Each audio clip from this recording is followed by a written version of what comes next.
Muy buenas tardes, gracias por estar aquí en un nuevo episodio del podcast del REA. El día de hoy estamos muy contentos porque tenemos la bendición de recibir a una persona que decidió entregar su vida al servicio de Dios. Es una persona muy joven, lo cual me hace sentir a mí mucho más contento porque ya ahorita necesitamos más gente joven que pues estén al servicio de Dios ahorita, especialmente en esta época donde pues hay tiempos muy difíciles y prácticamente pues las redes sociales nos alejan de lo que realmente es importante, en este caso que es nuestro Señor Dios. Y pues yo tengo el gusto de presentarles hoy con nosotros, el día de hoy, el padre Rafael Becerra de la parroquia de Holy Spirit, que nos va a platicar un poquito y vamos a platicar sobre su trayectoria, cómo sintió el llamado y lo demás. Y pues un aplauso aquí al padre. Bienvenido, padre. Gracias, Sergio. Muchísimas gracias, padre, porque sé que es bien difícil para usted y para todos los sacerdotes. Fíjese, padre, que tenía yo la curiosidad porque era muy difícil, la verdad, para contactar con un padre y cuadrar en los tiempos, padre, porque realmente muchos, me incluyo, pensamos que el padre nada más está para servir los domingos a misa y toda la semana se va a descansar. Fíjate que cuando yo era niño también pensaba que qué padre ser padre. Nada más trabajan los domingos, toda la semana tiene libre. Voy a ser padre cuando sea grande. No, fíjese, y se le hizo, pero pues ya se dio cuenta que trabajas lunes a domingo. Nunca fui grande, me quedé chiquito. Oiga, padre, muchas gracias por venir. Y gracias de una vez más porque pues se dio el tiempo de venir a visitarnos y que la gente conozca un poquito más de lo que es ser padre, nada más como dice usted, nada más de los domingos. Pero vamos a empezar, padre, por quién es Rafael Becerra, antes de ser sacerdote. ¿De dónde eres originario? Padre, ¿le puedo hablar de tú, de usted? Puedes hablar de tú. Como bueno, lo voy a... Claro, y es que realmente usted casi podría ser mi hijo, padre. Pero no creo. Pero fíjese que es un padre, en primer lugar es muy joven. Y aparte Gracias. que estamos de manteles largos porque acaba de celebrar su primer aniversario como padre. O sea, felicidades. Un año de padre. Pues Sergio, gracias por la invitación, gracias por tu público que te escucha y que te sigue. Para mí también es muy interesante poder compartir contigo. Llevo un año de sacerdote y pues he sabido que antes de ser sacerdote tienes que tener una preparación, es decir, tú estudias filosofía primero y luego teología. Y te lleva más o menos unos 10 años, me llevó a mí, de preparación para el sacerdocio. ¿Y quién soy yo? Pues creo que soy un hijo muy amado de Dios, al que Dios le ha tenido mucha misericordia durante toda mi vida. Ese creo que soy yo, y lo único que he tratado de hacer en mi vida es corresponder a lo que he entendido que Él me ha ido pidiendo en toda mi vida desde que tengo uso de conciencia. Y pues, ¿qué hacía antes de estar en el seminario?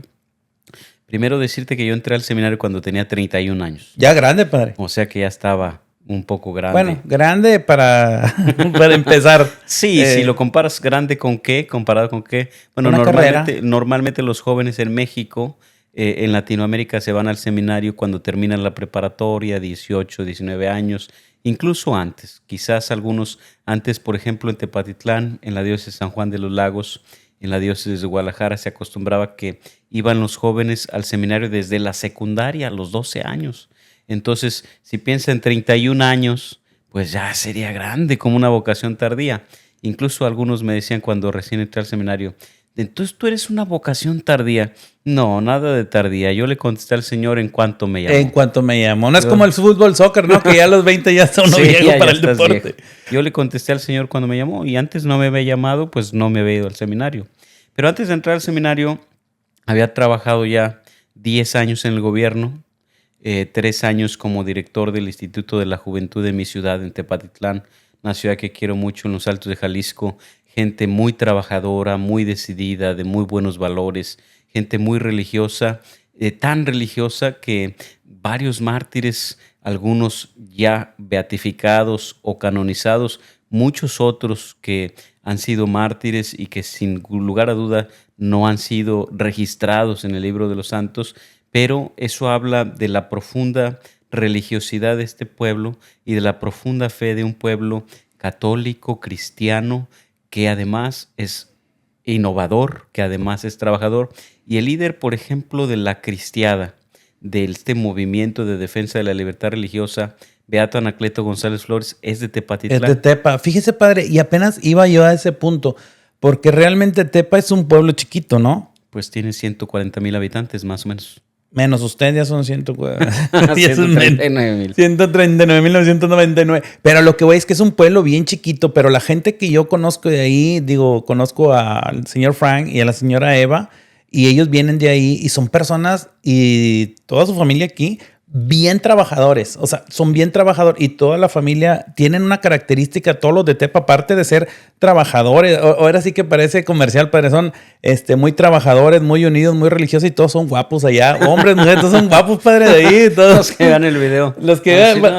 No tanto, pero. No, pero sí, el padre, ahí como lo ven también, y antes de ser padre también tuvo, él como ser humano también tuvo una vida antes de, ¿verdad, padre? O sea, y me comentaba, claro, padre, que usted, por ejemplo, estudió una carrera. ¿Qué carrera estudió antes de ser sacerdote? Primero estudié una carrera técnica de contabilidad privada. Uh-huh. Estudié otra carrera técnica de locución. Y luego estudié negocios internacionales, o sea, tiene como 3 carrera. Y luego estudié una maestría en política y gestión pública. Y luego estudié algún diplomado de comunicación, un diplomado en administración pública municipal, un diplomado en comunicación. Luego ya en el seminario pues estudié filosofía y letras, un diplomado en tanatología. Estudié por ahí alguna vez un pequeño curso de fundraising en Londres y luego estudiaría aquí en los Estados Unidos la maestría en divinidad y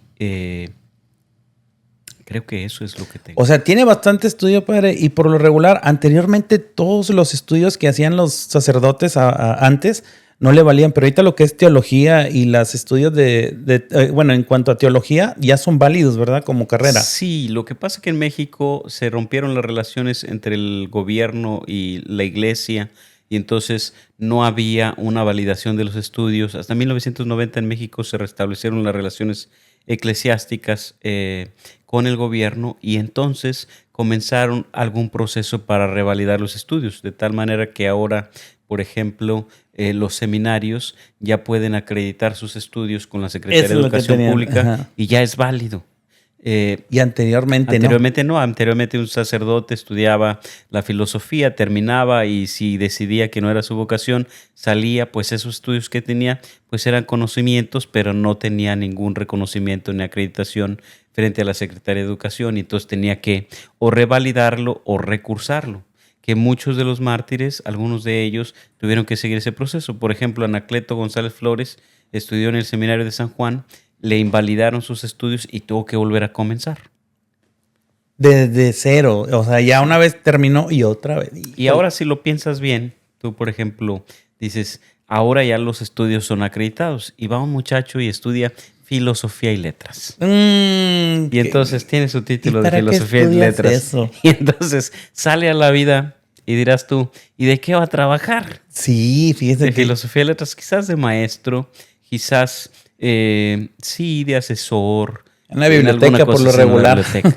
Y generalmente lo que da el seminario es que tiene una formación extraordinaria y transforma lo que en la vida cotidiana es un círculo vicioso, se va transformando por las 4 dimensiones que se forman en el seminario, se transforma en un círculo virtuoso. Entonces lo que genera son hombres virtuosos que en su gran mayoría son hombres de bien, padres de familia responsables, hombres trabajadores, que generalmente dan mucho testimonio a la sociedad, que se vuelve quizás secundario el que tenga un reconocimiento de un certificado educativo o no lo tenga, por el valor mismo de este hombre que ha sido formado en la virtud. En la virtud. Oiga, padre, y ya nos platicó un poquito de lo que es su estudio, que es de Tepatitlán, Jalisco, a jugo arriba el tequila, sí. El mejor tequila que hay de por aquí he probado yo con mis amigos de Tepa. Qué buena amistad aventé con ellos, pero si viera, sí. Porque con ellos me di mi primera jarra con con tequila cuando yo nunca vi, yo soy del norte y pues ya sabes, chelero, pero con ellos me di una vez una con tequila que yo, mi respeto, desde esa vez le tengo más respeto al tequila. Sí, pero hay que tomarle con medida. Claro, ese es el problema que yo tomé, pero como que, ay, sí, bien rico, pero ellos ya tenían callo, pero yo no, pues ya me dije, no, ya no vuelvo a tomar eso. ¿Y cómo es, Rafael? ¿Tienes hermanos de su familia, padre, madre? Sí, bendito sea Dios, papá y mamá viven, los dos católicos, en un ambiente familiar muy de los altos de Jalisco. Quiere decir, fuimos 10 hijos. Soy el número 7, soy cuate, tengo una hermana gemela, Rosy, en un ambiente cotidiano de la ciudad. Ahora es considerado una ciudad media, pero en el que papá se dedicaba a la cerrajería, a la herrería. Entonces hacía puertas y ventanas de hierro. Éramos 4 niños, 6 niñas, los niños con el papá, las niñas en la casa. Con la mamá. Sí, y entonces yo siempre fui malo con cosas de manualidades, cosas que fueran de trabajo manual, aunque iba al taller con papá. ¿Y qué le gustaba, padre? Usted digo, si no le gustaba hacer eso, me gustaba era jugar. Y Soccer. jugaba, era muy, muy creativo y jugaba ahí en el patio del taller de papá. Y me gustaba mucho subirme a los árboles. Había un árbol y me subía o correr arriba de las... Todo un niño travieso. Oiga, Sí, padre, pero fíjese, le voy a hablar yo desde el punto de vista de lo que a veces yo, de lo más humilde y lo más bajo, de realmente quisiera saber yo más allá de lo que hay detrás de un padre. Yo le puedo decir, porque a veces uno piensa que cuando uno es padre es porque desde chiquito ya traía la vocación que a veces nace y el niño anda con la cruz No. desde chiquito y todo. Muchas veces creemos eso, padre, pero no es así. Usted también llevó una vida, fue un niño normal y... Normal, travieso, muy travieso, con como cualquier niño Como que cualquier se equivoca, niño. que hace errores, que hace berrinches. Y en un barrio muy popular de la ciudad le llamaban La Garita. Era un barrio que consideraban en aquel momento muy peligroso. Los que vivíamos ahí, pues era una cosa Normal, tranquila, era normal. Pero los niños que juegan en la calle, que hacen comunidad con los otros chiquillos de la calle, que andan ahí en el barrio, fue una juventud, una niñez muy bonita. Y a los 7 años, yo recuerdo que iba a hacer mi primera comunión el 3 de mayo. ¿Se acuerda la fecha, padre, de Sí, su me primera acuerdo muy bien. comunión? Del 3 de mayo lo iba a hacer. Y entonces yo era muy rebelde, me habían corrido del catecismo en el templo de San Antonio, la catequista. Curiosamente de San Antonio. Curiosamente de San Antonio. En el templo de San Antonio se habían casado mis papás. Y ahí nos mandaron porque era el templo más cerca de la casa. Y entonces me corrieron porque era muy inquieto. Me era muy difícil poder estar en un lugar donde la catequista tardara mucho para explicar. O el maestro, la maestra en la clase tardara mucho para explicar. Y si repetía alguna idea, me era muy difícil. Yo decía, ya lo entendí, eso ya perdí mi interés y jugaba. Y entonces la catequista ya no me quiso ahí, me mandaron al Cerrito de la Cruz. El Cerrito de la Cruz ahí en Tepatitlán, pues tiene muchas escaleras. Entonces, pues está en un cerrito, tienes que subir y mamá me mandaba, te vas a ir allá a la doctrina, pero le vas a dar 3 vueltas, vas a subir y bajar y luego vas al catecismo para que me cansara. Y así lo hice, fui a prepararme ahí, pero unos 2 o 3 días antes, recuerdo que Chuyita, que era mi catequista, todavía vive, le aprecio mucho y la he visto algunas veces ahí en el templo de San Pablo. Fue con mamá y le dijo, como éramos cuates, le dijo, señora Agustina, su hija sí iba a hacer la primera comunión, pero su hijo no. Válgame Dios, ¿y qué porque dijo? No sabe nada. Y dijo mamá, ¿cómo que no? Fíjese que sí la va a hacer, porque yo ya le compré el traje, porque su hermano que va a ser su padrino ya tiene su boleto para venirse de Estados Unidos. Y así que él la va a hacer, pero no sabe nada, dijo la catequista, no sabe nada del catecismo. Pues él va a saber cuándo puede venir a preguntarle. Y dijo ella, ¿no? Pues yo solo puedo mañana. Mañana venga, él ya va a saber todo. Y al día siguiente lo pusieron a estudiar. Vino la señora, es que yo decía, es que sí sé, pero me aburre estar en la clase. No, ya se sabía todo. Al día siguiente pues vino la señora, me preguntó, sabía las respuestas del catecismo de Ripalda. Y entonces pues dijo, pues sí la hace.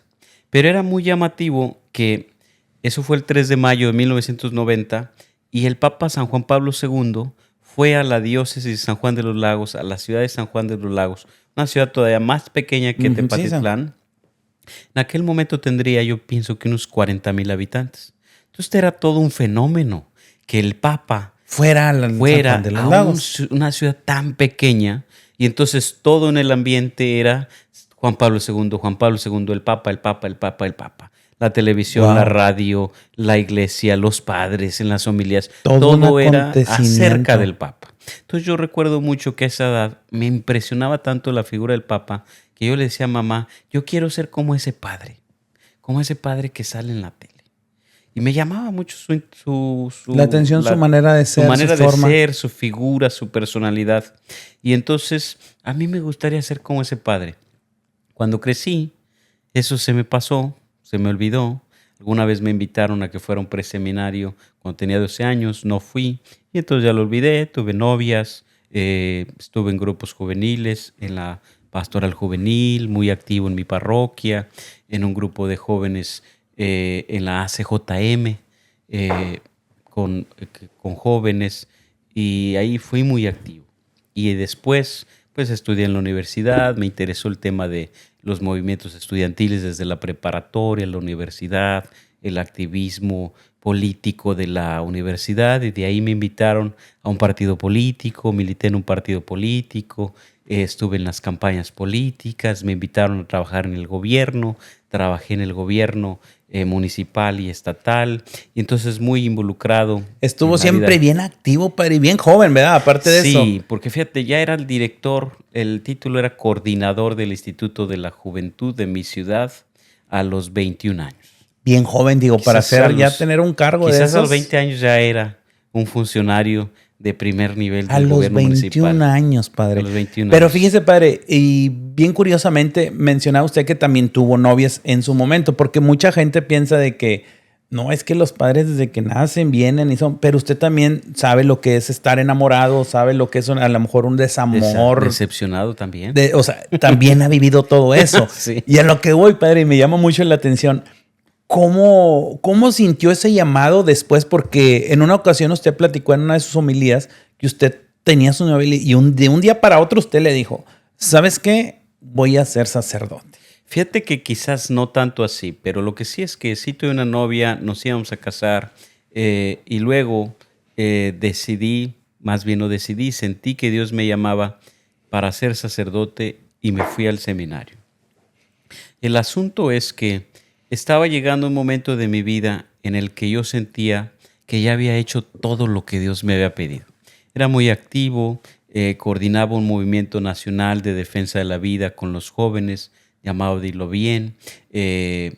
Había trabajado hasta ese momento en el gobierno, tenía un programa de televisión en María Visión todos los lunes, tenía 2 programas de radio, era muy activo, daba talleres de liderazgo, me invitaban a capacitar Wow. aquí o allá o en el otro lado. Y entonces estaba casi a punto de terminar mi maestría y entonces yo pienso que hasta ahora ya he hecho todo lo que me has pedido. ¿Qué más quieres? Déjame discernir en estos, pienso yo que 2 meses estuve en ese proceso de discernir, pedir por mi vocación, hasta que un día, el 13 de julio, me acuerdo que era el aniversario del beato Anacleto González Flores de su nacimiento. Y entonces toda esa semana yo dije, voy a ir toda la semana, todos los días a misa, para ya cerrar el círculo, para ya pedir por, ¿qué más quieres de mí? Se acaba la maestría, creo yo que el 14, 15 de julio, algo así, y la misa es el 13 de julio, entonces quiero yo cerrar el círculo de mi etapa de mi vida hasta aquí. Todos los sueños que yo he tenido como niño, como adolescente, hasta ese momento ya los había completado. Yo decía, ya. Ahora, ¿qué sigue? ¿Qué más sigues? ¿Qué más quieres?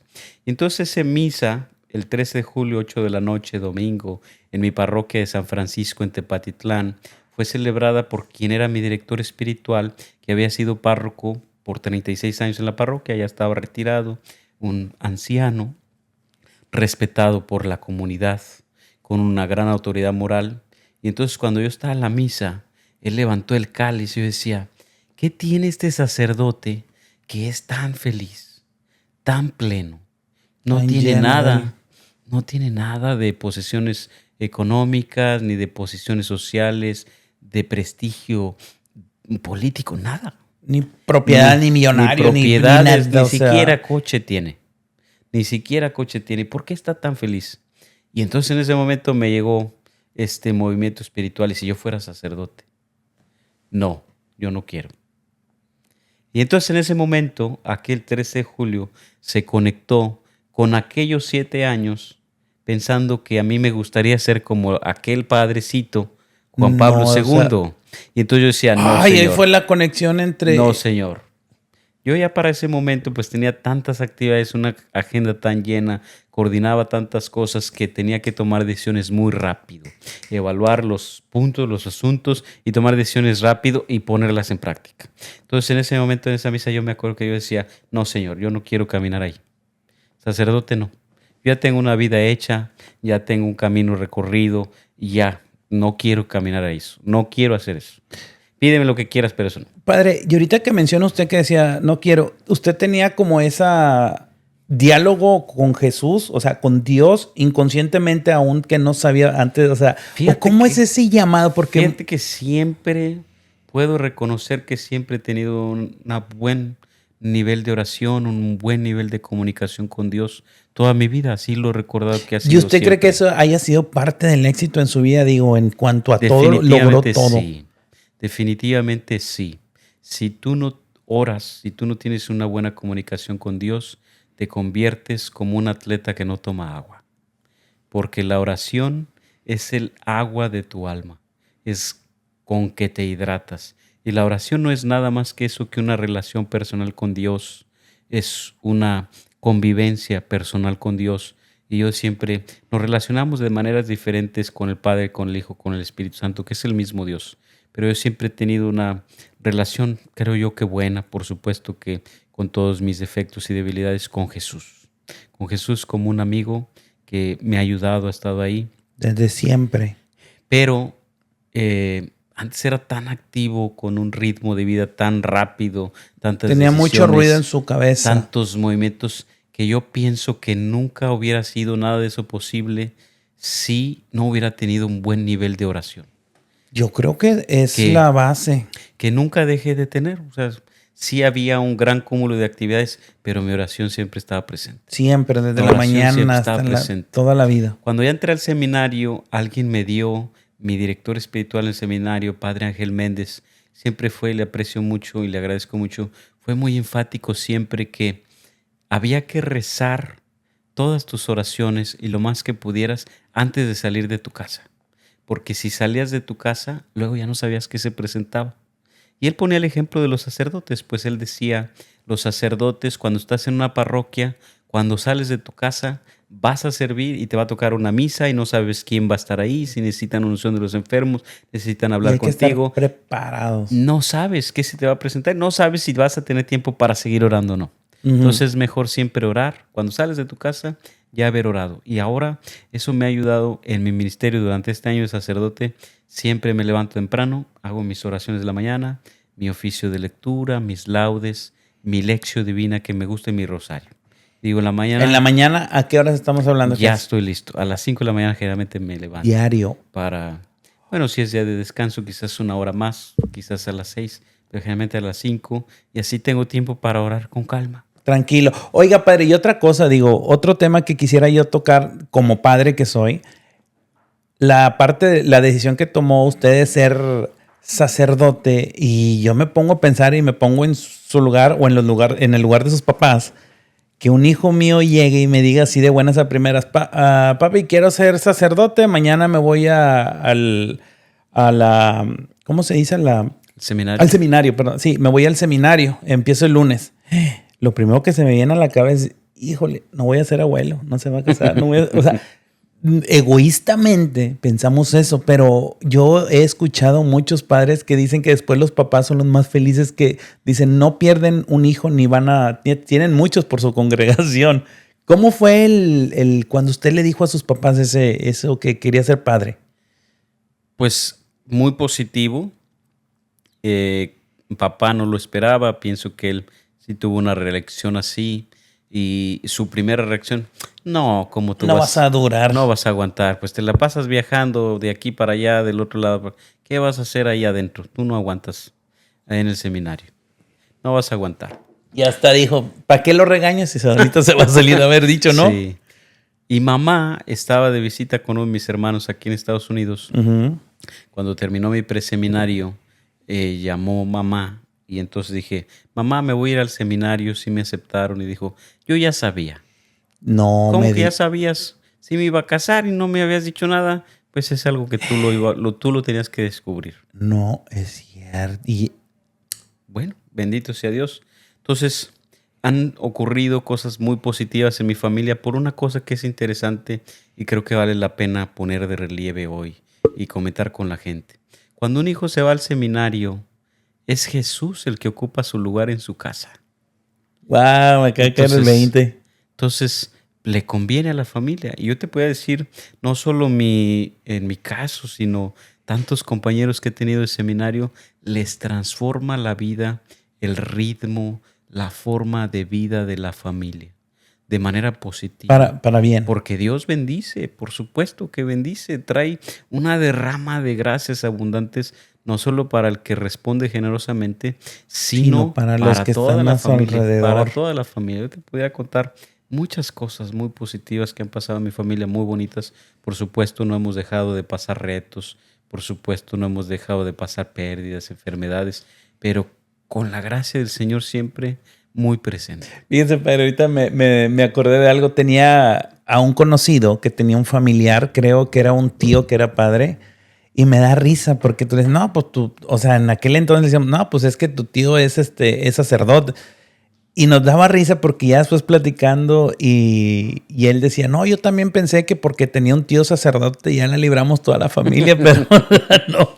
O sea, como que si ya tengo un padre en la familia, pero ya la tenemos libre directo, pero no, o sea, y al contrario, debe ser otro tipo de responsabilidad más grande, ¿no? La verdad es que los sacerdotes pues sí pedimos de manera especial por nuestra familia, pero pues la salvación es de manera personal, cada quien tiene que dar cuentas de pues de sus propias acciones y por supuesto que te va a ayudar que un sacerdote en tu familia pues esté orando por ti, porque Sí, híjole, sí, qué padre. cuando nosotros nos ordenamos hacemos 6 juramentos y uno de ellos es orar Orar. incansablemente, sin cesar por la comunidad, por la iglesia, por sus necesidades.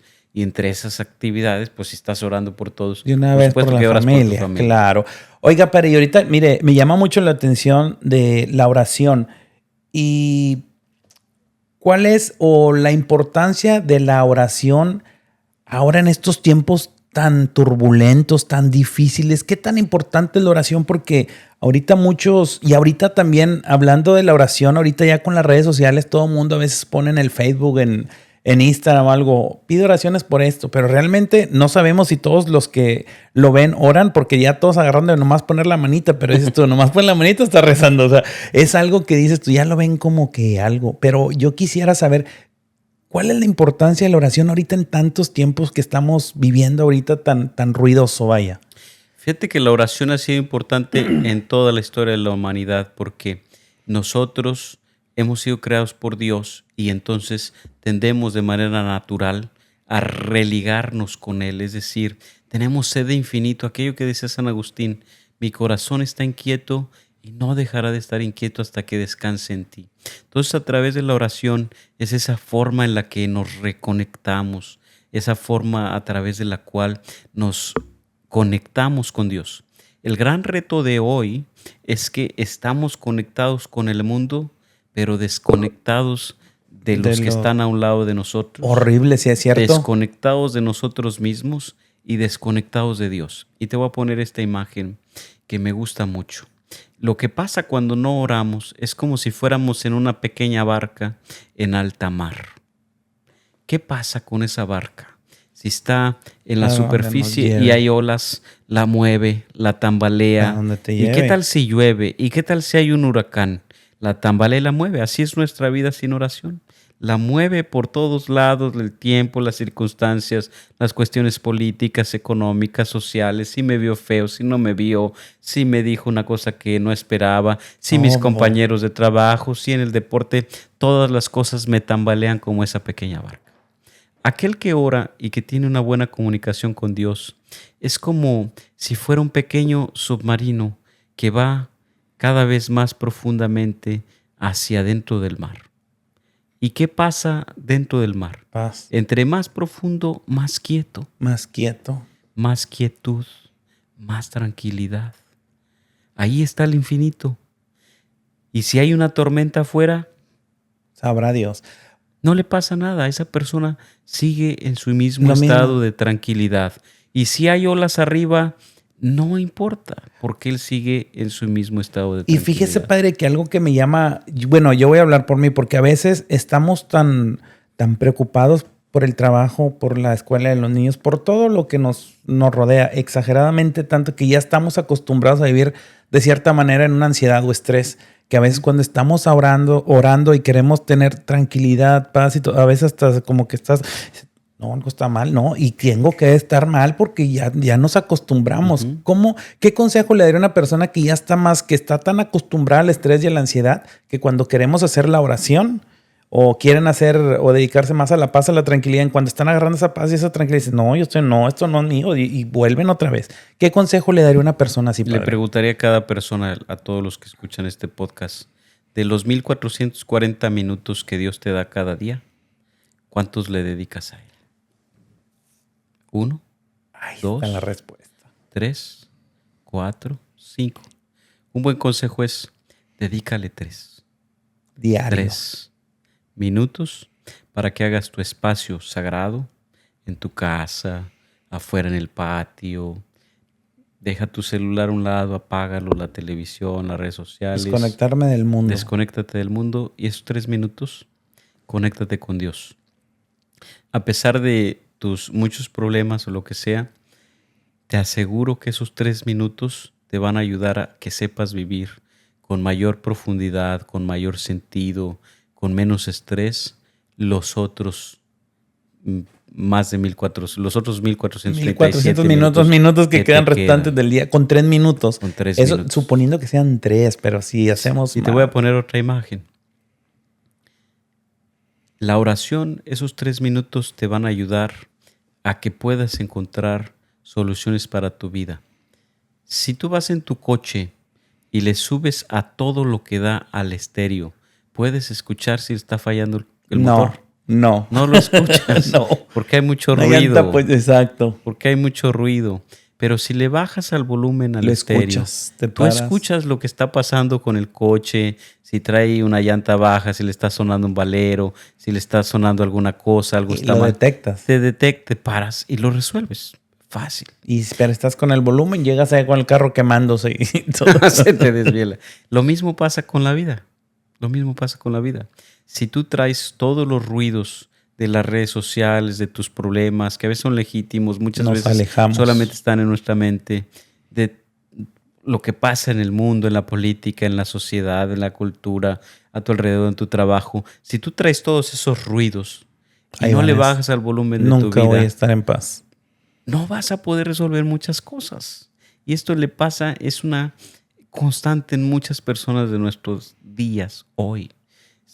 Están muy ansiosos porque efectivamente tienen muchas cosas que no resuelven. Por lo mismo que no Pero le ¿cómo la van a dedicamos tiempo. resolver? Porque No le dedicamos el tiempo que necesitamos a la oración. Para reflexionar, para orar, para conectarse con Dios y entonces poder escuchar lo que hay en su corazón. Porque Dios no está afuera. Por supuesto que está en todos lugares. Pero San Agustín tiene una cosa bellísima y dice, Señor, te busqué hasta el cansancio afuera y te buscaba y no te encontraba, pero ¿cómo te iba a encontrar afuera si estabas dentro de mí en mi corazón? Y así nos pasa y es el día a día. Pasa. Oiga, padre, y por ejemplo, a veces confundimos la oración con pedir. A veces creemos que Dios es como mandarle un WhatsApp y no nos hace caso, es como mandar un WhatsApp y nos deja en visto. O sea, y no está mal pedir. ¿Verdad? No está mal pedir porque dice Juan, el Evangelio de Juan dice Jesús,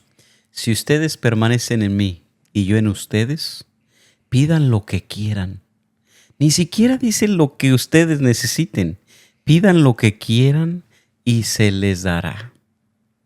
Entonces eso quiere decir que es bueno pedir. De hecho, en la oración divina que nos enseñó Jesucristo, hacemos 4 peticiones. Y eso quiere decir que está bien pedir.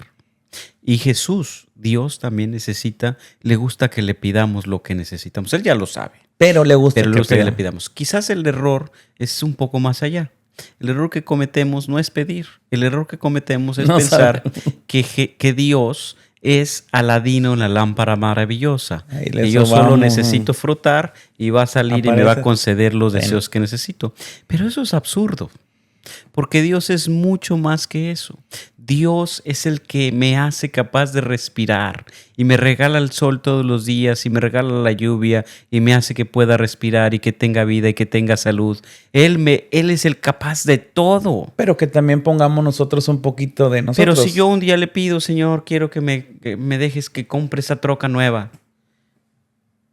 Pero si le pido una cosa absurda, ¿por qué espero que va a ser un Aladino y me conteste de una cosa absurda? Oiga, padre, ahorita que menciona eso, dicen, Dios siempre te va a responder y siempre te responde, pero a veces no sabemos pedir o pedimos cosas que no, o queremos que, como usted dijo, que es una lámpara de Aladino, porque puede estar el que dice, no, hombre, Dios no me quiere, Dios no se acuerda de mí, me dejó en visto porque le he pedido por trabajo y no me ha llegado nada.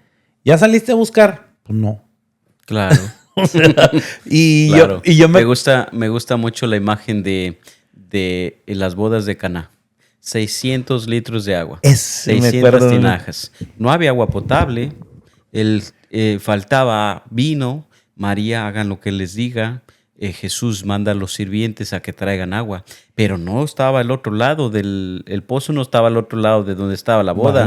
Tenían que ir en unas pequeñas cantinfloras de pocos litros, ir a traer para llenar 600 litros, pues eso representó un buen trabajo, un buen solazo, porque en el Medio Oriente pues hay un calor tremendo. Padre, diciendo que Dios, si Él quiere, la llena. Pero sí lo puede hacer todo. ¿Por qué no puso solo el vino ahí?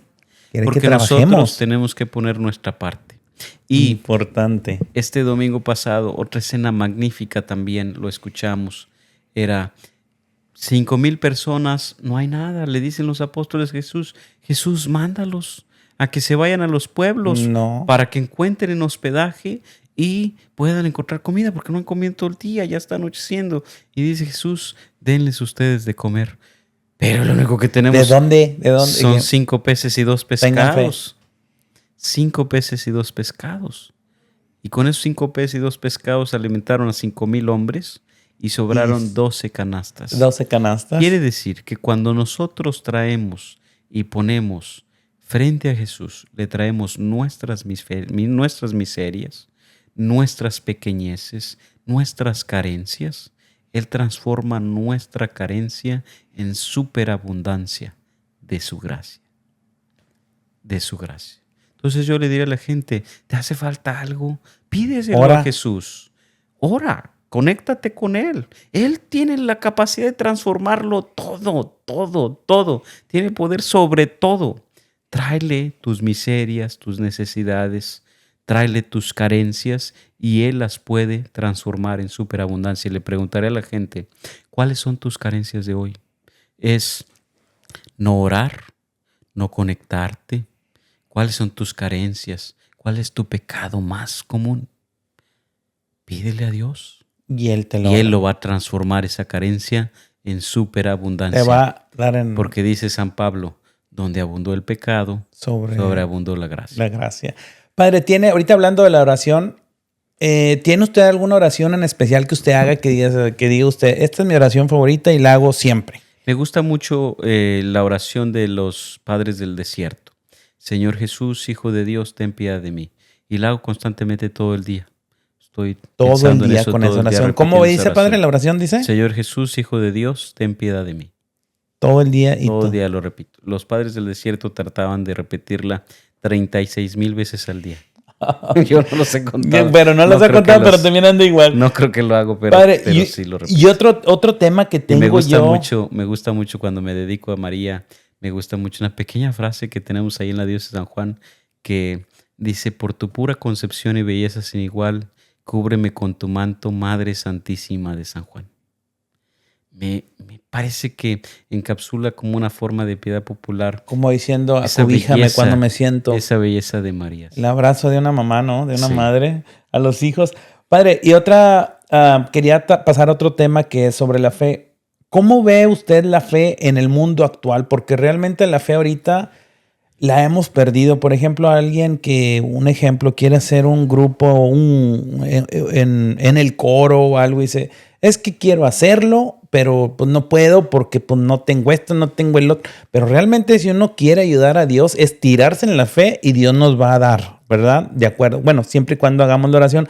Pero ¿qué es la fe en sí? Muchos decimos que la fe es decir, creer. Por ejemplo, si yo digo, tengo fe en que va a llover, pues si realmente tienes fe, déjate caer, déjate llevar. Es lo que a veces la fe es como que lo vemos, bueno, yo le estoy hablando de mi punto de vista, así que la fe es como decir, sí creo, pero me da miedo. No, la fe es realmente como decir, voy a salir con mi paraguas porque quiero que llueva y le pedí a Dios que llueva y tengo fe que va a llover. O sea, yo me preparo yo como si fuera a llover y me salgo. Para mí es como si fuera la fe. ¿Usted qué opina que es la fe? Como sacerdote, desde mi punto de vista y con mi propia experiencia, pudiera decirte, casi asegurarte con toda certeza, que este tiempo es uno de los momentos en que mayor fe ha vivido la humanidad. ¿En estos momentos? Sí. De verdad, padre. ¿Y por qué? Sí. Yo pensaría lo contrario Sí. que Sí. Hoy vivimos en un momento de fe en la humanidad, de profunda fe. El asunto es que esa fe quizás está en un lugar equivocado. La fe, como la entiende la Biblia, en el Antiguo Testamento se refiere más a la confianza. Ajá, sí. Confiar en Dios. Más que una creencia. Ajá. En la Biblia, también en el Nuevo Testamento, la fe tiene que ver más con una dimensión de confianza. Fe, por supuesto, es creer en aquello que no podemos ver, si no fuera fe. En aquello que es ilógico, en aquello que parece imposible. Eso es el término de la fe. A través del tiempo, después de los primeros siglos cristianos, este sentido de la fe, quizás hacia la Edad Media, y a partir de ahí se le dio esta dimensión mayormente de creencia. Y entonces, más recientemente con la modernidad, se le ha atribuido un sentido de creencia. Tengo fe si creo, pero en la realidad la fe podemos decir, tengo fe si confío. Okay. Tengo fe si confío. Entonces yo creo que en el mundo la gente sí tiene fe, pero a veces tiene esa fe en un lugar equivocado. Es a lo que iba yo. Tiene esa fe en un lugar equivocado. Pone su fe en un concepto que ni siquiera existía en el tiempo de Jesucristo, que ni siquiera existía en los primeros tiempos cristianos. Tiene su fe, por ejemplo, en el éxito. Yo soy exitoso, entonces yo confío que el éxito me va a hacer feliz. Y no, me va a hacer pleno, me va a realizar.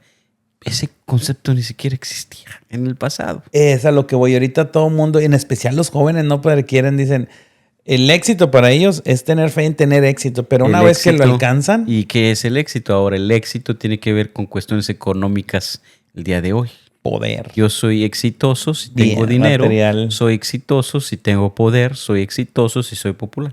Sí, porque tuve mucha fe en mí. Entonces, es una persona que tiene fe en una cosa equivocada o en una cosa que no tiene un fondo sólido. Pero que de la noche a la mañana se quita el éxito. Entonces eso nos da un gran sentido de esperanza.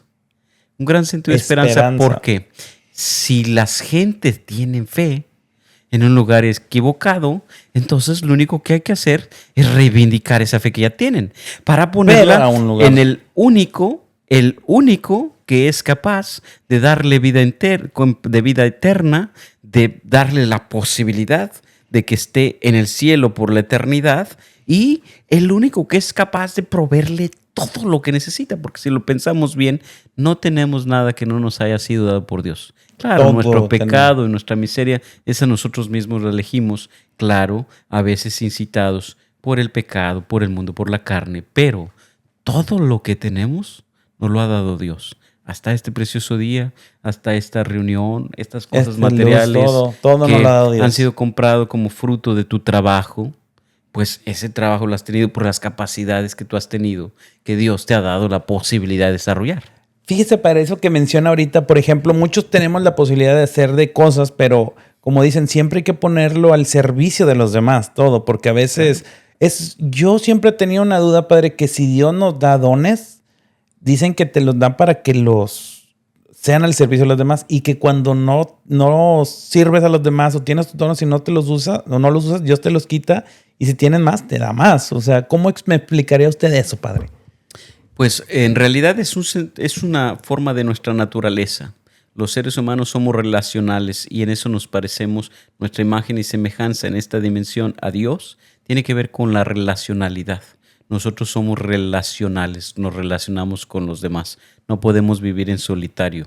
Y entonces de esa forma, porque es nuestra naturaleza relacionarnos, también es nuestra propia naturaleza compartir lo que tenemos, lo que somos. Y entonces en la manera que más compartimos lo que tenemos y lo que somos, entonces nos realizamos más plenamente como seres humanos. Por eso, cuando alguien es egoísta y se encierra en sí mismo y se queda con sus propias capacidades, entonces se está no realizando a sí mismo y entonces en algún momento esa persona va a entrar en una crisis de algún tipo. Pero no solamente eso. Ese es un sentido antropológico, pero un sentido más espiritual. Sí, Dios nos ha dado dones para que los compartamos. Y Él mismo lo ha dicho a sus apóstoles en la última cena cuando les ha lavado los pies. Ejemplo les he dado. Yo no he venido a servir, no he venido a ser servido, sino a servir. Ejemplo les he dado. Hagan ustedes lo mismo. Y entonces es un llamado para nosotros también. Venir a servir a los demás. ¿Y cómo vamos a servir? Con los talentos que tenemos. Exacto. Y por eso me gusta mucho este concepto de Anacleto González Flores, la aristocracia del talento. Entre más nos preparemos, mejor podemos servir. La preparación para ganar un título, para ganar un nivel, no tiene sentido. Para conocimiento solamente por eso no tiene sentido alguno. Pero si nos preparamos para ser mejor, para servir mejor, entonces tiene todo el sentido del mundo. Pensamos un médico. Uno no quiere ir con un médico que no sabe. Que no sepa, claro. Uno no quiere ir con un médico, me está doliendo el estómago, no encuentro qué es. Yo no quiero ir con uno que nada más fue con tutoriales para pasar la clase. En YouTube, exactamente, sí, cierto. Yo quiero ir con uno que se quemó las pestañas, que sabe, que tiene una especialización, que me puede recomendar primero, puede diagnosticarme correctamente. Y ya me puede recetar con toda confianza lo que necesito hacer. Oiga, padre, y ahorita que menciona que estamos nosotros llamados a ser comunidad, ¿no cree usted que a veces las redes sociales nos quieren vender, y en especial a los jóvenes, venderle la idea de que vives solo, no te cases, no tengas hijos, mejor ten el perro hijo, el perra mascota hijo, etcétera? Y los quieren aislar, y digo yo, ¿cuál es la finalidad de quererlos aislar o no sé? Porque muchas veces, bueno, yo escucho mucho al padre Ernesto María Caro y a veces dicen ellos, el enemigo a veces quiere alejar a todos y en especial a los jóvenes y ataca más a los cerros, todo, pero para él es mejor que digan, no, el diablo no existe. Dice, para él es genial que digan, el diablo no existe, pero realmente él dice, cuando nosotros reconocemos que hay una fuerza no divina, no buena, hay que siempre estar en oración para evitar caer en eso, porque dice, el enemigo le va a encantar siempre decir que no existe para que no creas en él y sientes que estás bien, pero hay que estar conscientes de que podemos desviarnos un poco, ¿verdad? Sí, bueno, las redes sociales sabemos que son un instrumento que no es un producto, las redes sociales, sino que los que utilizamos las redes sociales somos el producto. Y entonces ellos ganan y hacen dinero a través del tiempo que tienen capturada nuestra atención. Y por eso nos mandan anuncios, nos bombardean de una cierta otra para captar nuestra atención y entonces pueden ganar más entre más tiempo nosotros estemos en esa red social. Y entonces, por lo tanto, una persona aislada, una persona individualizada, una persona que solamente está centrada en sí misma, es más manipulable y puede consumir más tiempo y entonces se convierte en el producto y un objeto muy fácil de controlar, un objeto muy fácil de venderle cosas, un objeto muy fácil de manipular. Y te voy a poner 2 ejemplos de la comunidad y el estar solitario. Fíjate cómo Pedro en la última cena le dice a Jesús que lo ama y que no lo negará y que irá con él hasta el fin del mundo. Y entonces Jesús le dice, yo te aseguro que antes de que cante el gallo 3 veces, antes de que cante el gallo me vas a negar 3 veces. Y Pedro lo niega 3 veces. Pero era el apóstol que tanto quería. Y que le cayó seguía. el 20. Y entonces le cayó el 20. ¿Y qué hace Pedro? Pedro, asustado, todos los apóstoles habían huido, aterrados de lo que les podía pasar a ellos. Si este es el maestro, el que ha resucitado, el que ha sanado, el que ha alimentado a las multitudes, míralo, y lo arrestan y lo suben a la cruz, ¿qué nos va a pasar a nosotros? Aterrado, va y se refugia con sus otros compañeros apóstoles y con la Virgen María. En un lugar, en el cuarto. Están reunidos todos juntos. Pero por el contraste, Judas también traiciona a Jesús. Parece que pudo arrepentirse al devolverle las monedas a los sumos sacerdotes, pero ya había hecho lo que había hecho, ya había traicionado, le dio el beso, entrega a Jesús, pero él se aísla. Sí. Él se aísla y se pierde. Y le va solo. Mal. En cambio, en la comunidad con Pedro, ¿qué sucede en la comunidad? Se aislaron lo entre ellos acogen mismos. La comunidad y entre ellos ahí se aparece Jesús. Mi paz les dejo, mi paz les doy. Y allí, junto con ellos, en ese cuarto, también desciende el Espíritu Santo. Es en la comunidad, es con la comunidad con la que nosotros podemos seguir adelante. Podemos crecer de nuestros peores errores. No. Solos no. Y si lo pensamos bien, todos los bautizados somos el cuerpo de Cristo. Todos, juntos. Si lo pensamos bien, junto con todos siempre podemos caminar en Cristo. Solos no. Por eso la tarea del demonio es siempre separarnos. Separar y aislarnos. Engañarnos, aislarlos, porque así sí nos puede manipular. Exacto. Así sí nos puede controlar. O sea, a veces uno puede decir, no, es que a mí no me gusta andar con amigos, no me gusta salir, no me gusta hacer. No, tienes que salir. Y precisamente como cosa curiosa, padre, la semana pasada estaba escuchando yo un podcast de un sacerdote y él estaba platicando lo que menciona usted, comunidad. Dice, ¿por qué comunidad la iglesia? No, nomás es la comunidad como una comunidad. Dijo la palabra en latín común y unidad. O sea, es una unidad que tenemos en común. Comunio. Y y lo dijo en italiano, dice, porque de ahí viene en el latín y es una unidad que tenemos todos en común. En este caso, como dice usted, todos somos bautizados y todos nos juntamos. Esa es una comunidad y es un núcleo impenetrable siempre y cuando estemos unidos. Como una unión, y si vamos a pensarlo de una manera más espiritual, es que dice Pedro en su primera carta, cuando somos bautizados, compartimos la divinidad de Dios. Es que somos, en el bautismo, somos incrustados en el cuerpo de Cristo. Uh-huh. Si lo pensamos un poquito más profundamente, como lo hace uno de los autores que ayudó al Papa Benedicto XVI con el desarrollo de la 4ª parte del Catecismo de la Iglesia Católica por encargo de Juan Pablo II, él se apellida Carbón.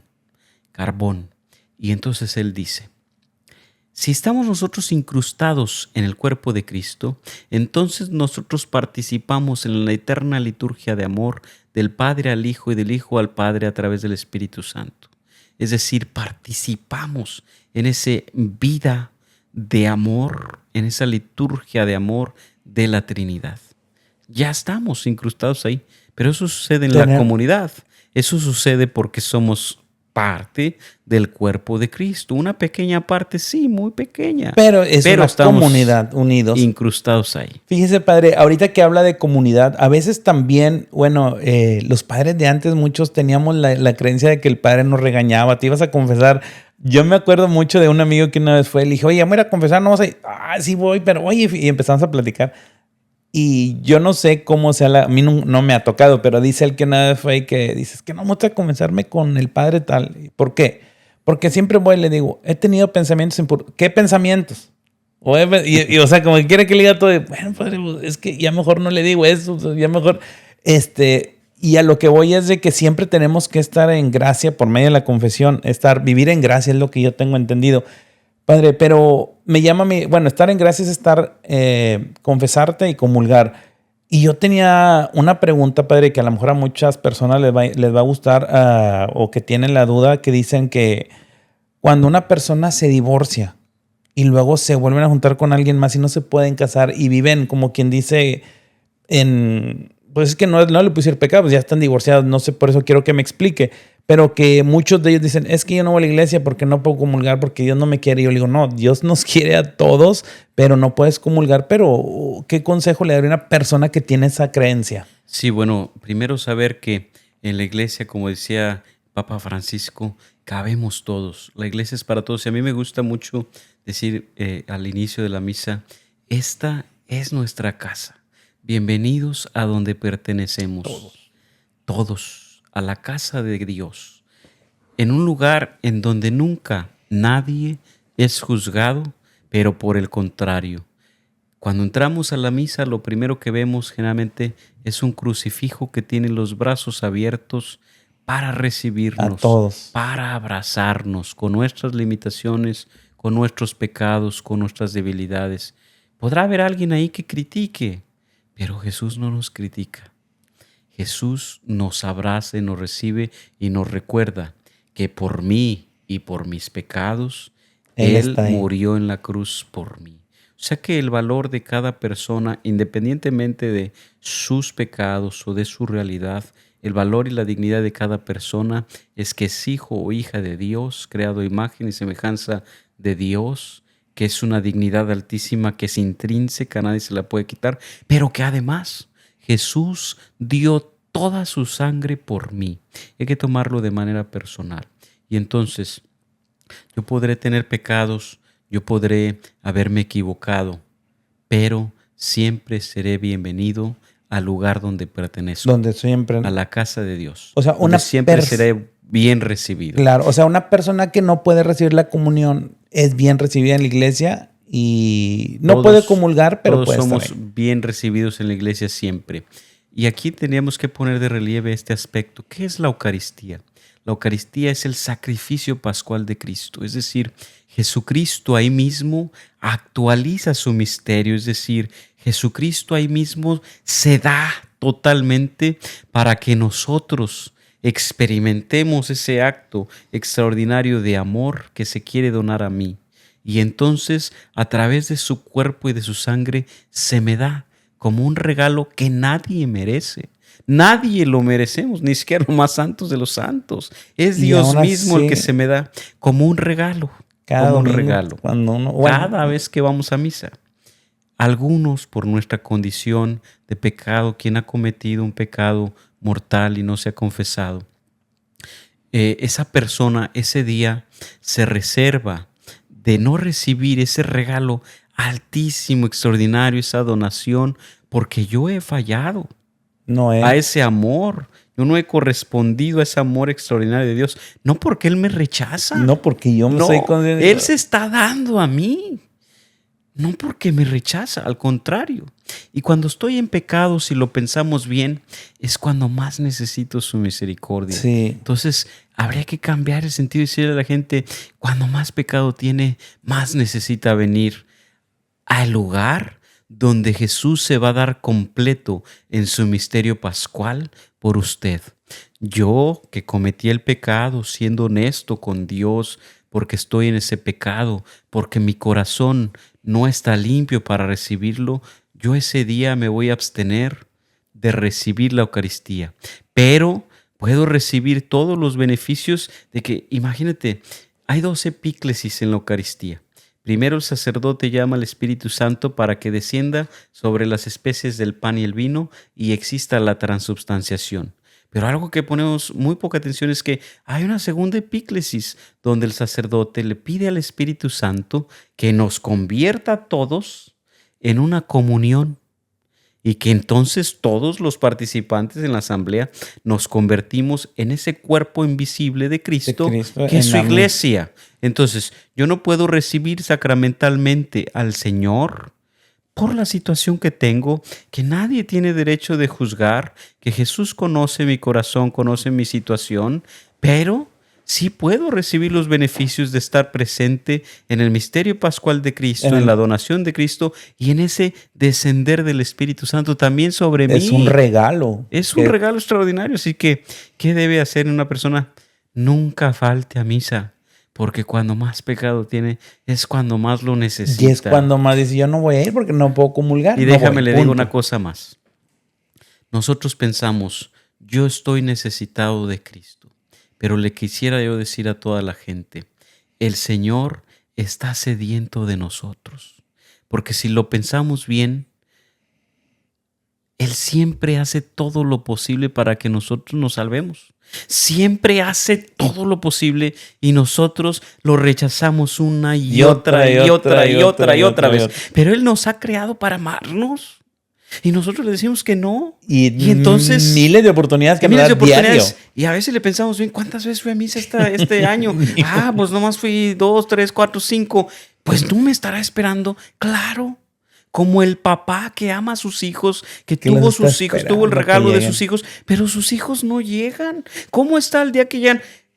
Contento, te estaba esperando, ¿qué te doy? Oiga, papá, digo, qué bueno que viniste, claro, hijo. Claro. Lo mismo le pasa al Señor. El Señor está sediento de nosotros, no por carencia, porque es Dios, no por carencia, sino por esencia, porque su esencia es amar. Dios es amor. Su esencia es amarnos. Entonces, ¿qué tendríamos que pensar? Hombre, cuando más pecado tiene, más necesita ir a la Eucaristía, porque el Señor está sediento de usted. Lo quiere rescatar. Déjese rescatar por Él. O sea, eso es lo principal, lo que toda la persona que se siente rechazada, que no puedo ir por esto, lo otro o aquello, ve a misa. Y también tener claro que el demonio nos va engañando, ¿verdad? Su estrategia siempre es engañar, es el gran engañador. Y entonces cuando estoy en pecado me siento que ya no soy digno, pero la dignidad es intrínseca, nada me lo puede quitar, porque no hay pecado que Dios no pueda perdonar. Entonces Dios siempre puede perdonar todos los pecados, claro, a través de la vía correcta, a través de un sacerdote, a través de la confesión. Y cada quien estaremos en un lugar diferente de la fe. ¿Qué le recomendaría a todas las personas? Vaya a misa, a recibir ese gran regalo de Jesucristo. Jesucristo está sediento de usted. Y si usted necesita platicar con un sacerdote, lo que va a encontrar siempre, siempre, siempre es un Jesucristo misericordioso que espera abrazarle para que usted se salve. Y esté siempre en misa. Es lo que quiere Cristo. Yo sé. Oiga, padre, y hablando de la misa y de todo eso, ¿cuál es la importancia o qué tan importante o cada cuándo usted recomienda la confesión o es cada quien como yo me sienta? Bueno, la confesión tiene que, dice la iglesia, confesarse por lo menos una vez al año por la Cuaresma, por lo menos. Pero también sabemos que hay que confesarnos cuando haya necesidad de comulgar, cuando haya pecado mortal o cuando esté en peligro de muerte. Entonces, ¿qué le recomendaría yo a la gente? Hay gente que tiene el hábito de confesarse una vez cada mes, una vez cada 15 días, depende. Porque acuérdese que la confesión también representa, primero, tenemos que seguir estos 5 pasitos. Un examen de conciencia, me duelen mis pecados. Y luego tengo un propósito de enmienda. Ajá. Confesión de boca y cumplir la penitencia. Entonces, ¿qué le recomiendo? Cada vez que usted tenga un pecado mortal, vaya a confesarse, para que esté en gracia y pueda recibir a nuestro Señor Jesucristo Eucaristía.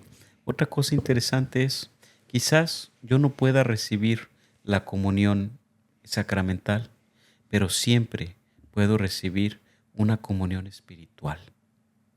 Yo quiero estar en comunión espiritualmente con toda esta comunidad, quiero estar en comunión espiritual con mi Señor Jesucristo, pero no lo puedo recibir sacramentalmente por esta u otra circunstancia, porque no alcancé a ir a confesarme y estoy consciente de que estoy en pecado mortal por mi situación, la que sea.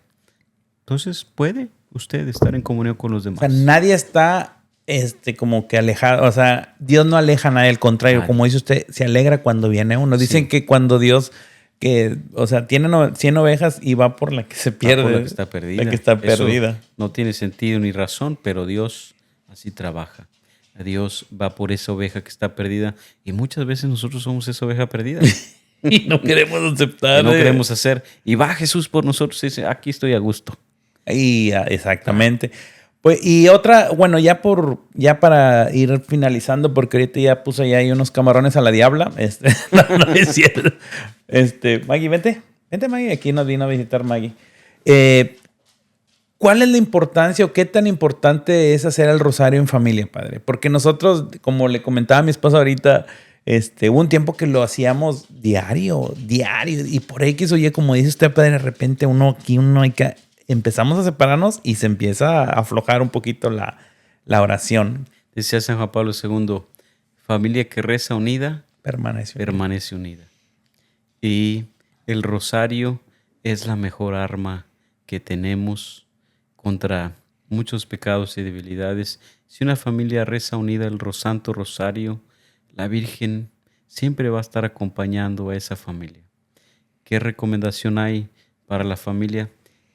Reza el rosario. Hay muchas gracias que puede recibir usted con el rezo del Santo Rosario. Tan solo compartir con su familia, meditar en los misterios de nuestro Señor Jesucristo, reflexionar en cómo María dedicó su vida a su Hijo totalmente, cómo dio su fiat. Pero además hay muchas promesas en diferentes momentos de la Virgen María para quienes rezan el rosario. Entonces, una recomendación tan sencillo. ¿Cuánto le va a llevar rezar el rosario? Ni 15 minutos. 15 minutos. Si lo reza, hay diferentes formas que le gusta rezarlo a la gente, pero sí le traerá muchas gracias y muchos beneficios espirituales. El primero, la unidad de su familia. Hoy a mi niño le aburre, se mueve. Está bien, si es un niño, no deje que no deje de ser niño.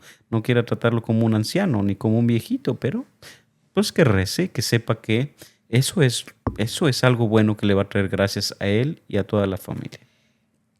Sobre todo trae mucha paz. Exactamente. Fíjese, padre, que ahora que yo estuve viendo, por fin, algo que me gustó mucho a mí, porque a mí me gustaba mucho la ciencia, me gustaban mucho las investigaciones científicas, todo. Y ahora resulta que ya está muy comprobado en la ciencia, especialmente en la neurociencia. Y me gustó mucho cuando hay una persona que se llama Mario Alfonso Puig, que él trabaja mucho en todo lo relacionado con los pensamientos, la autoestima, todo lo que es el cerebro. Y él dice que llegó a la conclusión de que muchos dicen, no, que la yoga, que la meditación. Dice, cuando uno ora, él ya lo juntó, dice, cuando nosotros oramos y entramos en ese, como dice usted, el rosario, estamos rezando el rosario, activamos la parte prefrontal del cerebro y trae beneficios al cuerpo en cuanto a paz. O sea, ya los científicos dicen, muchos de los científicos no querían aceptar que la oración ayudaba más al cuerpo que a veces otras terapias, pero él dice, realmente la oración tiene beneficios a nivel del corporal en cuanto a todo el ritmo cardíaco, todo. O sea, gente se ha sanado incluso con pura oración, padre. Claro, pues no se necesita mucha ciencia para darse cuenta de eso de manera empírica. Exactamente. Pero además te propongo este reto. Si tú oras, ¿cuál es la oración divina que conocemos? ¿El Padre Nuestro? El Padre Nuestro. Es una oración que Jesús nos enseñó para mostrarnos este rostro nuevo de cercanía del Abba, del Papito. Pero además, Él siendo la segunda persona de la Santísima Trinidad, es Dios mismo quien nos está enseñando cómo orar. Entonces, si la oración trae tantos beneficios, ahora imagínate que esa oración sea una oración divina. Es una oración enseñada por Dios. Por el mismo Dios. Por el mismo Dios. Entonces, esto que me conecta, yo lo hago porque me quiero conectar con Dios, pero además hago lo que Dios mismo me enseñó. Entonces, eso me traerá muchos más beneficios. Ahora, otras dos cosas que son importantes. Si yo oro con la palabra de Dios, que siempre es viva y eficaz, porque no son las palabras las que están escritas en la Biblia, sino que es Dios mismo quien está hablando, es está vivo. Por eso cuando vamos a misa escuchamos la palabra de Dios. A cada uno la misma palabra de Nos Dios llega de nos diferente dice manera. una cosa diferente cuando tenemos un corazón abierto, por supuesto, porque es la palabra de Dios, es Dios mismo hablándonos a nosotros en este gran testamento, en esta gran carta de amor para cada uno de nosotros. Entonces, cuando oramos la palabra de Dios, por eso me encanta la lección divina, cuando oramos la palabra de Dios es que estamos no solo poniendo nuestra capacidad, sino que estamos dejando que Dios mismo a través de su palabra tenga esta dinámica en mi corazón y se haga vivo en mí. La palabra en sí misma es viva y eficaz, pero ahora lo que quiero es que esa palabra se haga viva y eficaz en mí. Y luego sabemos todos que la forma más excelsa y más exquisita de oración, ¿cuál es? La oración más perfecta. ¿El credo? La misa. La misa es la forma más alta de oración. Es la oración más perfecta, más completa. O sea, es como una oración larga. No es como una oración, es la oración más exquisita, más excelsa. Esa no lo había visto yo de esa manera. Toda la misa. Entonces el que va a misa, pues ha orado de la manera más excelsa. Decía el padre Jorge Loring, si le pagaran $100 millones porque no hiciera una misa, ¿la dejaría de hacer? No. No, porque la misa vale mucho más que eso. En serio, padre, o sea, sí, ya tal cual. Padre, y fíjese que ahorita que menciona de la Biblia, a mí me gusta mucho leer libros, pero he leído muchos libros de pensadores de ahorita en la actualidad.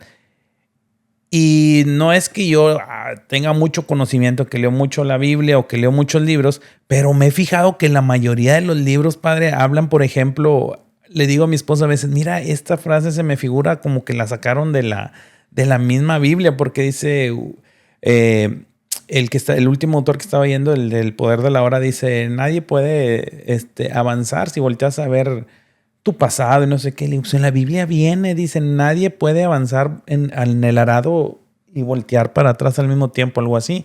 Y le digo, muchos de los libros de los motivadores o que ayudan superación personal están basados en parábolas y citas bíblicas. Sí, por supuesto, porque pues la Biblia, las Escrituras, es esta colección de 73 libros que recopilan esta inspiración del Espíritu Santo a ciertas personas, que le llamamos agiógrafos, que escribieron todo y solo lo que el Espíritu Santo les inspiró, limitados por su tiempo y por sus capacidades, por supuesto, pero es Dios mismo quien va revelando en las Escrituras, va revelando la historia de la salvación. Y por supuesto que cualquiera que es honesto, que hace una oración, que piensa un poco sobre qué escribir, por supuesto que de una manera u otra se verá impactado por esa acción de Dios a través de la historia de la salvación. Aquí está. Por supuesto. Oiga, padre, y luego también ahorita, ¿cómo ha habido en las redes sociales y en... Yo no soy mucho de redes, pero he visto gente que a veces dice, no, es que yo ahorita estoy más metido. O sea, y a veces le cree más la gente a 2 comentarios de TikTok que a lo que viene en la Biblia. Y muchos a veces niegan la existencia de Dios como si ellos supieran realmente lo que ellos están negando. O sea, no tienen ni idea de lo que están negando. Y digo yo, ¿cómo es posible? Pero bueno. Y muchos de las redes han estado, o sea, a veces de que no, yo soy ateo, pero eres ateo, entonces un ateo no crees en Dios, pues está la existencia. Y digo yo que Dios no podemos hablar de tan de Dios como tan a la ligera, es hablar de algo que ni siquiera tenemos el conocimiento, ¿verdad? Sí, evidentemente en las redes sociales Benedicto XVI hacía una reflexión muy interesante acerca de la pérdida de la intelectualidad. Uh-huh. Es decir, esta pérdida de la capacidad del ser humano de preguntarse cosas profundas de la vida, de ir hacia el fondo, hacia los primeros principios, últimos fines de todas las cosas y de la acción de algo superior, que a ese algo superior le llamamos Dios. Entonces, estas manifestaciones que tú dices ahora, pues pueden ser una expresión de esta falta de deseo de profundizar en las primeras causas, últimos fines de todas las cosas, y puede también ser una expresión de una comodidad. No quiero pensar en eso, porque estoy cómodo así. porque pensar en eso me propondría un reto. Decía también Benedicto XVI, se ha perdido un poco, se está perdiendo el sentido de la religiosidad, porque aceptar a Cristo representa cambiar de vida. Y no queremos. Y no quiero cambiar mi vida porque así estoy muy cómodo. Entonces, hoy en los Estados Unidos está creciendo el número de los nones. Nones. No creo que Dios existe ni que no existe. No creo en ninguna de las religiones. Me da lo mismo. Soy espiritual. Pero no creo. Pero no creo.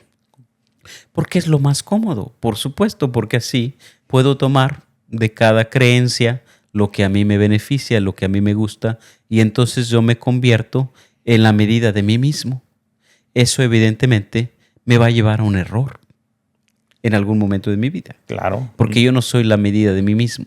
Porque yo no me doy la existencia, porque yo no me doy el ser, porque yo no me doy la vida, porque yo no me he creado, porque yo no me doy la vida eterna. Entonces, en algún momento tengo que encontrarme con esas preguntas fundamentales de la vida, y en ese preguntarme puedo y voy a encontrar a Dios. Allá estarían en la Edad Media las 5 vías de Santo Tomás. Ahora, por ejemplo, Jorge Loring hacía una reflexión y decía, aquellos científicos, en el mundo de los científicos a nivel mundial, el 70% de los científicos son creyentes. Sí. Aquellos que se preguntan honestamente por la verdad, tarde o temprano se encuentran con Dios. Porque Dios es la verdad.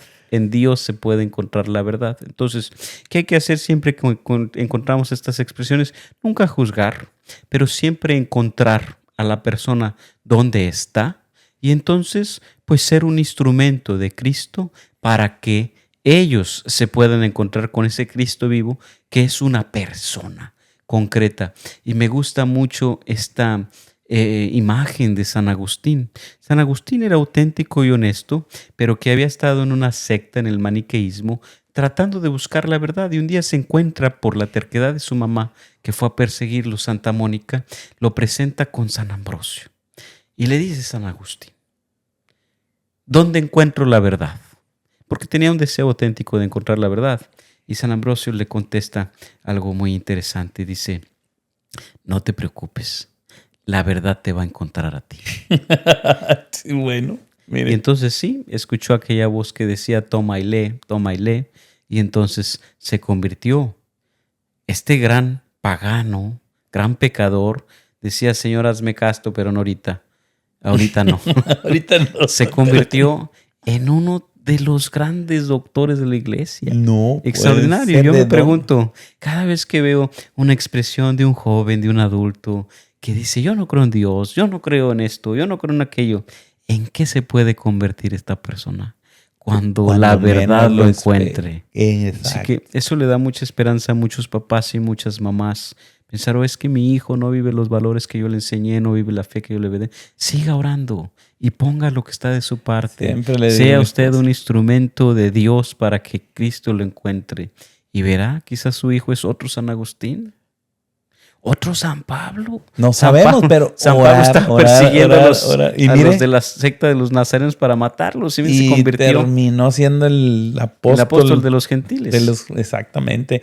Oiga, padre, bueno, pues ya para terminar, porque yo sé que, bueno, pues hay que cenar, ya está todo listo y tiene también cosas que hacer. Y está muy buena la plática, pero no nos alcanza, padre. Necesitamos ahí hacer capítulos en una serie de Netflix o algo así para que nos alcance. Tenemos mucho tema de qué hablar, que son 1:18 y se nos ha ido volando. Quiero que me platique ahorita un poquito algún mensaje que le quiera dar a los jóvenes que sientan en su corazón el llamado de servir a Dios, pero tienen a veces ese temor o el decir el qué dirán, se van a burlar, será que sí, será que yo me equivoco y si entro y me salgo, que tienen muchas dudas. ¿Qué consejo le daría a los jóvenes, padre? Si te late, anímate. Si Cristo vive dentro de tu corazón y es que algo sientes de inquietud en tu corazón, es quizás el Espíritu Santo que te está llamando. Si tú le respondes con generosidad, no te la vas a acabar. El amor de Dios nunca se acaba. El amor de Dios siempre te va a traer cosas positivas. No tengas miedo y dile que sí siempre al Señor, porque el Señor te ha dicho a ti siempre que sí, y siempre te ha dado mucho más de lo que tú te puedes imaginar. Amén. Bueno, y si llegaste hasta aquí, hasta ahorita, ya es que la viste toda la entrevista completa con el Padre, pues yo quisiera, te has de preguntar dónde está el Padre, dónde puedo ir a escuchar su homilía, porque la verdad yo les recomiendo que si pueden vayan y lo escuchen a la iglesia de Holy Spirit. Invítalos, Padre, a su comunidad, a su parroquia, para que vayan, qué días están las misas en español y todo para los que... Bueno, me toca ahora servir en la comunidad de Holy Spirit, una comunidad extraordinaria. Está por la calle Blanco, 8134, aquí en San Antonio, Texas. Y les pediría, vayan a encontrarse con Cristo en la parroquia en la que ustedes se encuentren. La parroquia en la que ustedes se encuentren. El encuentro en la misa es con Cristo. Ningún sacerdote nos proclamamos a nosotros mismos. Ningún sacerdote queremos que la gente vaya a vernos a nosotros. Si la gente va a vernos a nosotros, hemos fracasado. Jesucristo es aquel a quien nosotros queremos anunciar. En tu parroquia, con tu comunidad, donde tú te sientas más a gusto, por supuesto. A veces nos identificamos más con el estilo de este sacerdote, de esta parroquia, de esta comunidad. Eso está perfecto, pero que tu encuentro siempre sea con Cristo. Y por supuesto, si yo en algo les puedo servir alguna vez, siempre en Holy Spirit me pueden encontrar. Estoy siempre a su disposición. Muchas gracias, Padre. Y ya por último, ¿algún mensaje que le quiera dar a la comunidad, a los que van el podcast? Algo que quiera ya para irnos, para decirle lo que guste, Padre. Aquí están sus cámaras. Y cuando quiera venir, Padre, aquí es bienvenido. Las veces que usted quiera, guste y mande, aquí tiene usted su casa y tiene su equipo. Muchas gracias, Sergio. Sí, quiero decirles que la respuesta a todas nuestras inquietudes y necesidades es Jesucristo. Atrévete siempre a decirle que sí y Él siempre te va a acompañar porque te ha creado para amarte y para salvarte. Déjate amar por Él, que Él te va a amar con un amor infinito, único, incondicional y gratuito. No le pone condiciones a su amor. Te ama de manera incondicional, de manera infinita, de manera única y de manera gratuita. Solamente déjate amar por Cristo. Amén. Una vez más, Padre, muchísimas gracias por acompañarnos. Fue un placer tenerlo aquí en su casa. Y pues ojalá y no sea la única ocasión que nos visite. Ya después estaremos platicando si alguien tiene alguna duda o algo. Si un día que tenga ganas de platicar con otros, aquí tiene su casa, Padre. Con todo gusto. Dice que tengo un don del Espíritu Santo. Y es el don de dormir a la gente cuando hablo. No, Padre, espero que no se haya manifestado el día de hoy. Pues que lo pongan para descansar entonces, ¿verdad, Padre? Muchas gracias, Sergio. Gracias. Bueno, entonces mucho gusto y gracias por llegar hasta aquí. Y gracias al Padre Rafael que nos visitó hoy. Estamos bien bendecidos y pues síganos aquí en el podcast del REA. Ánimo, que tengan buen día.